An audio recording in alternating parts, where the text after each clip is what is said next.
Good morning, everyone. So, I think this context is already set by Secretary DPIIT in his keynote address as well as the various videos and the presentations before. I would just skip through a few slides to add on to what has been told. So, NICDC, as we told in the video, builds greenfield industrial smart cities. This is an effort complementing what states are already doing. So, just to give a number, more than 4,000 odd industrial parks are there in India, private, public, etc., etc. And what NICDC cities do, first we identify industrial corridors, build these cities which act as like industrial hubs.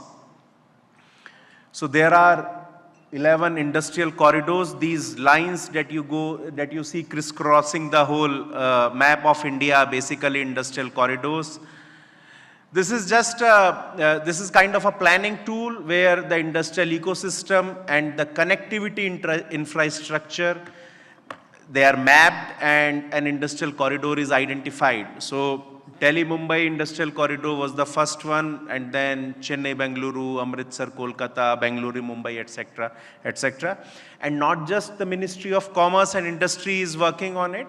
Once these industrial corridors are identified, apart from greenfield industrial smart cities, railways work to make railway sidings to provide rail connectivity. Ministry of Road Transport and Highways works to ensure road connectivity and multimodal logistic parks. Ministry of Petroleum Natural Gas would work for providing the industrial gas, etc., etc., etc. And obviously, states do a lot of work to fill in the last mile infrastructure, and that is how overall an industrial smart city is planned and executed. This is an experiment which started around 10 years back, that we should build global standard industrial infrastructure ahead of demand and not wait for, okay, some investor has come, let's build this. We should build this ahead of demand and then showcase it to the world. These are the salient features already covered in the video. The only difference from an industrial park to an industrial city is apart from plug and play, we also try to have walk to work, and for this, a lot of social infrastructure is also being created. That social infrastructure, it includes schools, colleges, industrial worker housing. Like in case of Tumkuru, it also includes a stadium. In case of Shendra Bitkin in Maharashtra, we have already allotted for medical college and skilling center. So a holistic approach in due cooperation with the states is being planned to develop these industrial smart cities. These are some slides to show the India's labor advantage. I'm sure the gathering over here knows all about this. We can just see that India's labor cost is the cheapest compared to the peer countries. The distance and the logistics advantage to the various consumer hubs. These are so today the representation of officers is from these 6 places, these 6 states, as well as the union territories.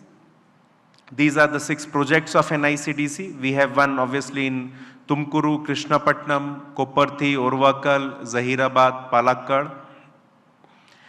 These are just some of the pictures of what kind of work that is happening. These are all under construction, and I'm sure that if there are some investment plans being made today, by the time that investment is grounded, all these areas would be constructed. This is what has happened over last 7-8 years. As you can see, these are the snapshots of our 4 existing cities. Dholera, I'm sure most of you would have heard as the India's first semiconductor city. Our first semiconductor fab is being constructed in Dholera, and we hope to manufacture our first semiconductor chip sometime in 28. I leave you with this slide. Already the units to which we have allotted land already 1,07,000 employment potential is there to do in those units, and 1,83,000 crore worth of investment is being planned in these industrial smart cities. And these are the figures for just 4 cities that are already up and running. And there are, as Secretary Sir said, there are 20 such projects and 100 more industrial parks, big industrial parks, again of global standards, of what the kind of standards that NICDC subscribes to, are being constructed with cooperation with the joint effort of Government of India and state governments. So exciting times ahead, and I am sure through you I would like to reach out to the broader investor community that you should consider investing in NICDC cities. Thank you so much.